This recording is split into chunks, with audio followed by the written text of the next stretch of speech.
I'm a search and rescue officer for the U.S. Forest Service. I have some stories to tell. As far as missing persons go, I'd say about half the calls I get are related to that. The others are rescue calls, people who fall down cliffs and hurt themselves, get injured by fire. You wouldn't believe how often this happens. Mostly drunk kids, get bitten or stung by animals or insects. We're a tight team, and we have veterans who are excellent at finding signs of lost people. That's what makes these cases where we never find any trace of them so frustrating. One in particular was upsetting for all of us, because we did find a trace of them, but it just led to more questions than answers. An older man had been hiking alone on a well-established trail, but his wife called to say that he hadn't come home when he should have. Apparently he had a history of seizures, and she was worried that he hadn't taken his medication and had suffered one out on the trail. Before you ask, I have no idea why he thought it was okay to go out alone, or why she didn't go with him. I don't ask about that kind of thing because past a certain point, it really doesn't matter. Someone is missing, and it's my job to find them. We went out in a standard search formation, and it wasn't long before one of our vets found signs that the guy had gone off the trail. We grouped up and followed him, spreading out in a fan to make sure we were covering as much ground as possible. Suddenly, a call comes over the radio telling us to all head back to the vet's location, and we come right away, because this usually means the missing person is injured, and we need a full team to help get them out safely. We meet back up, and the vet is just standing at the base of a tree with his hands on the sides of his head. I ask my buddy what's going on, and he points up into the branches of this tree. I almost couldn't believe what I was seeing, but there's a walking stick dangling from a branch at least 30 feet off the ground. The little strap thing on the handle has been looped around the branch, and it's just hanging there. There's no way the guy could have tossed it up that far, and we don't see any other signs that he's still in the area. We call up into the tree, but it's obvious no one's in it. We're all just sort of left scratching our heads. We keep searching for the guy, but we never find him. We even bring our canines out, but they lose his scent long before this tree. Eventually, the search is called off, because there are other calls we have to attend to, and past a certain point there's not much we can do. The guy's wife called us every day for months, asking if we'd found her husband, and it was heartbreaking to hear her get more and more hopeless each time. I'm not sure why this call in particular was so upsetting, but I think it was just the sheer improbability of it, that and the questions that were raised. How the hell had this guy's cane ended up there? Did someone kill him and toss it up there as some weird trophy? We did our best to find it, but it was almost like a taunt. We still talk about that one from time to time. Missing kids are the most heartbreaking. Doesn't matter what circumstances they go missing under, it's never easy, and we always dread the ones we find deceased. It's not common, but it does happen. David Pauly talks a lot about kids SAR teams find in places they shouldn't be, or couldn't be. I can honestly say I've heard about this kind of thing happening more than I've seen, but I'll share one of the ones that I think about a lot that I witnessed personally. A mother and her 3 kids were out for a picnic in an area of the park that has a small lake. One is 6, one is 5, and the other is about 3. She's watching them all really closely, and according to her, she never lets them out of her sight at any time. She never saw anyone else in the area either, which is important. She packs their stuff up and they start to head back to the parking area. Now, this lake is only about 2 miles into the woods, and it's on a very clearly established trail. It's almost impossible to get lost getting from the parking area to it, unless you're deliberately going off the path like an imbecile. Her kids are walking in front of her, when she hears what sounds like someone coming up the path behind her. She turns around, and in the 4 or so seconds she's not looking, her 5-year-old son vanishes. She figures he stepped off the trail to pee or something, and she asks her other 2 where he went. They both tell her that a big man with a scary face came out of the woods next to them, took the kid's hand, and led him into the trees. The 2 remaining kids don't seem upset. In fact, she says later that it seems like they've been drugged. They're sort of spacey and fuzzy. So of course, she freaks out, starts looking frantically in the area for her kid. She's screaming his name, and she says at one point she thinks she heard him answer her. Now obviously she can't go blindly running into the woods, she's got the other 2 kids, so she calls the police and they send us out immediately. We respond, and we start the search for him. Over the course of this search, which spans miles, we never find a single trace of the kid. Canines can't pick up any scent. We don't find any clothing or broken bushes or literally anything that would signify a child being there. Of course there's suspicion about the mother for a while, but it's pretty clear that she's completely destroyed by the whole thing. We looked for this kid for weeks, with a lot of volunteer help. But eventually, the search peters out, and we have to move on. The volunteers keep searching, though. And one day we get a call on the radio letting us know that a body has been found and needs to be recovered. They tell us the location, and none of us can believe it. We figure it has to be a different kid.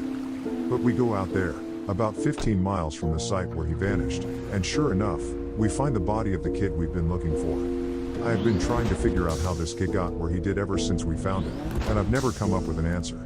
A volunteer just happened to be in the area, because he figured he might as well look in places no one else would think to on the off chance the body had been dumped. He comes to the base of a tall, rocky slope, and halfway up, he sees something. He looks through his binoculars and sure enough, it's the body of a little boy, stuffed in a little opening in the rock. He recognizes the color of the kid's shirt, so he knows right away that it's the missing boy. That's when he calls it in, and we're dispatched. It took us almost an hour to get his body down, and none of us could believe what we were seeing. Not only was this kid 15 miles from where he'd started, there was no possible way he could have gotten up there on his own. This slope is treacherous, and it's hard even for us with our climbing gear. A 5-year-old boy had no way of getting up there, of that I'm certain. Not only that, but the kid doesn't have a scratch on him. His shoes are gone, but his feet aren't damaged or dirty. So it wasn't as if an animal dragged him up there. And from what we can tell, he hasn't been dead that long. He'd been out there over a month by that point, and it looked like he'd only been dead for, at most, a day or two. The whole thing was unbelievably strange, and was one of the most disconcerting calls I've ever been on. We found out later that the coroner determined the kid had died from exposure. He'd frozen to death, probably late at night 2 days before we found him. There were no suspects, and no answers. To date, it's one of the weirdest things I've ever seen. One of my first jobs as a trainee was a search op for a 4-year-old kid that had gotten separated from his mom. This was one of those cases where we knew we were going to find him because the dogs were on a strong scent trail, and we saw clear signs that he was in the area. We ended up finding him in a berry patch about half a mile from where he'd been last seen. Kid wasn't even aware that he'd wandered that far. One of the vets brought him back, which I was glad for because I'm really not good with kids, and I find it hard to talk to them and keep them company. As my trainer and I are headed back, she decides to take me on a detour to show me one of the hot spots where we tend to find missing people. It's a natural dip in the land near a popular trail, and people will usually move downhill because it's easier.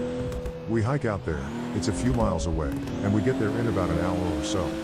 As we're walking around the area and she's pointing out places she's found people in the past, I see something in the distance. Now, this area we're in is about 8 miles from the main parking area, though there's back roads you can take to get closer if you don't want to hike that far. But we're on state protected land, which means there can't be any kind of commercial or residential development out here. The most you'll ever see is a fire tower or makeshift shelter that homeless people think they can get away with building. But I can see from here that whatever this thing is has straight edges, and if there's one thing you learn quickly, it's that nature rarely makes straight lines. I point it out, but she doesn't say anything. She just hangs back and lets me wander over and check it out. I get within about 20 feet of it, and all the hair on the back of my neck stands up. It's a staircase. In the middle of the fucking woods. In the proper context, it would literally be the most benign thing ever. It's just a normal staircase, with beige carpet, and about 10 steps tall. But instead of being in a house, where it obviously should be, it's out here in the middle of the woods. The sides aren't carpeted, obviously, and I can see the wood it's made of. It's almost like a video game glitch, where the house has failed to load completely and the stairs are the only thing visible. I stand there, and it's like my brain is working overtime to try and make sense of what I'm seeing. My trainer comes and stands next to me, and she just stands there casually, looking at it as if it's the least interesting thing in the world. I ask her what the fuck this thing is doing here, and she just chuckles. Get used to it, rookie. You're gonna see a lot of it. I start to move closer, but she grabs my arm. Hard. I wouldn't do that, she says. Her voice is casual, but her grip is tight, and I just stand there looking at her. You are gonna see them all the time, but don't go near them. Don't touch them. Don't go up them. Just ignore them. I start to ask her about it, but something in the way she's looking at me tells me that it's best if I don't. We end up moving on, and the subject doesn't come up again for the rest of my training. She was right, though. I'd say about every 5th call I go on, I end up running across a set of stairs.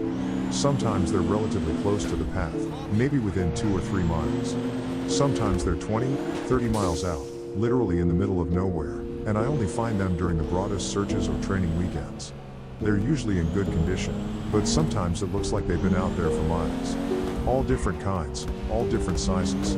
The biggest I ever saw looked like they came out of a turn-of-the-century mansion, and were at least 10 feet wide, with steps leading up at least 15 or 20 feet. I've tried talking about it with people, but they just give me the same response my trainer did. It's normal. Don't worry about it, they're not a big deal, but don't go close to them or up them. When trainees ask me about it now, I give them the same response. I don't really know what else to tell them. I'm really hoping someday I get a better answer, but it hasn't happened yet. This is another one that was less spooky and more sad. A young man went missing late in winter, when realistically no one should be going that far out onto the trails. We close a lot of them, but some remain open year-round, unless there's a shitload of snow. We did an opt for it, but we had about 6 feet of snow on the ground. It was an unusually heavy snow year, and we knew it wasn't likely that we'd find him until spring when the thaw came. Sure enough, when the first big thaw came, a hiker reported a body a little ways off the main trail. We found him at the base of a tree, in a pile of melted snow. I knew right away what had happened, and it scared the living shit out of me. Most of you who ski or snowboard, or spend any amount of time on a mountain, will probably have guessed too. When snow falls, it doesn't collect as thick in the areas beneath the branches. It happens most with fir trees, because they have a sort of closed umbrella shape. So what you end up with is a space around the base of a tree that's filled with a mixture of loose, powdery snow, air, and branches. They're called tree wells, and they're not immediately obvious if you don't know what you're looking for. We put up signs in the Welcome Center, big ones, letting people know how dangerous they are, but every year that we get an unusual amount of snow, at least one person doesn't read them, or doesn't take the warning seriously, and we find out about it in spring. My best guess is that this young man was hiking and got tired, or maybe a cramp from walking in the deep snow. He went to go sit at the base of the tree, not knowing that there was a tree well, and fell in. He got stuck with his feet up, and the surrounding snow caved in around him. Unable to free himself, he suffocated. It's called snow immersion suffocation, and it doesn't usually happen except in really deep snow. But if you get stuck in a weird position, like this guy did, even 6 feet of snow can be lethal. What scared me the most was imagining how he must have struggled. Upside down, in the freezing cold, he didn't die quickly. The snow would have formed a dense, heavy pile on top of him, and it would have been literally impossible to get out. As it got harder to breathe, he would have known what was happening. I can't even imagine what he was thinking in his last moments. A lot of my less outdoorsy friends want to know if I've ever seen the goat man while I've been out on calls. Unfortunately, or I guess fortunately, I've never had anything quite like that happen. I guess the closest was the whole black-eyed man thing, but I didn't see anything. However, there was one call where I had something kind of similar happen, but I'm not sure I'm willing to chalk it up to the goat man. We'd gotten a report that an older woman had fainted along one of the trails, and needed assistance getting back down to the main area. We hike up to where she's at, and her husband is just beside himself. He runs, well, I guess more jogs, to us, and tells us that he was a little ways off the trail looking at something when his wife starts screaming behind him. He runs back to her and she's passed out on the trail. We get her on a backboard, and as we're getting her down to the Welcome Center, she comes to and starts screaming again. I calm her down and ask her what happened. I can't remember verbatim what she said, but essentially, what happened was this: she'd been waiting for her husband when she started hearing this really strange sound. She said it sounded sort of like a cat, but it was off somehow, and she couldn't quite figure out why. She went a little ahead to try and hear it better, and it sounded like it was coming closer. She said the closer it got, the more uneasy she was, until she finally figured out what was wrong. I do remember this next part, because it was so weird that I don't think I could forget it if I tried. It wasn't a cat. It was a man, saying the word meow over and over. Just meow, meow, meow. But it wasn't a man. It couldn't have been, because I've never heard a man make his voice buzz like that. I thought my hearing aid was going out, but it wasn't. I adjusted it and it still sounded all buzzy. It was awful. He was coming closer, but I couldn't see him. And the closer he got, the more scared I was, and the last thing I remember was a shape coming out of the trees. I guess that's when I fainted. Now, obviously I'm a little perplexed as to why a guy would be out in the fucking woods chanting meow, meow at people. So once we get down the mountain, I tell my superior that I'm gonna go search the area to see if I can find anything. He gives me the go-ahead, and I grab a radio and hike back to where she fainted. I don't see anyone, so I keep going about a mile more, and when I head back I go off the trail, to see if I can figure out where she saw him coming from. It's almost sunset by this point, and I don't have any desire to be out at night alone, so I just sort of write it off and make a mental note to check it out again tomorrow. But as I'm headed back, I start to hear something in the distance. I stop, and I call out for anyone in the immediate area to identify themselves. The sound didn't come closer or get louder, but it sounded exactly like a man saying meow, meow in this really odd monotone. As comical as it makes it sound, it was almost like that guy on South Park with the electrolarynx, Ned. I go off the trail in the direction I think it's coming from, but I never seem to get closer. It's almost like it's coming from all directions. Eventually, it just sort of fades out, and I ended up going back to the Welcome Center. I didn't get any further reports like that, and even though I went back to that area, I never heard that exact sound again. I suppose it could have been some stupid kid out there fucking with people, but even I have to admit it was weird.